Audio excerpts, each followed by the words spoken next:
দর্শক, আমি এই মুহূর্তে আছি গাজীপুর হুসাইন মার্কেটের সামনে। এখানে গতকালকে মা ও শিশু দুজনেই এই বৃষ্টিপাতের ভিতরে পড়ে যায় এই গর্তের ভিতরে। এলাকার লোকজন দেখার পরে তারপর আপনার ফায়ার সার্ভিসকে খবর দেওয়ার পর তারা সব টিম নিয়ে মহিলা এবং বাচ্চাকে উদ্ধার করতে আসে। ওদের যে ডুবুরি ছিল ডুবুরিদের সবাইকে নামা দেওয়ার পর তাদেরকে এখনও খুঁজে পাওয়া যায় নাই। এলাকার লোকরা এখনও তাদেরকে খোঁজার জন্য চেষ্টা করতেছে।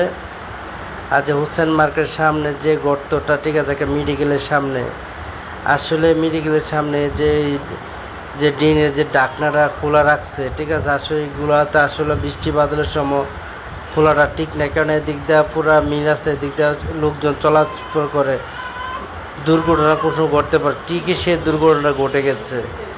এখন মা ছেলে না ফিরার দেশে চলে গেছে। আল্লাহ তাদেরকে আপনি হেফাজত করুন এবং তাদের বেস্ট নসিব করুন। এখন আমার কথা হচ্ছে, এখানে কর্পোরেশনের যে লোকগুলো আছে, সিটি কর্পোরেশন যে লোকগুলা, তারা এগুলো কি করে? এগুলো তারা কি দেখে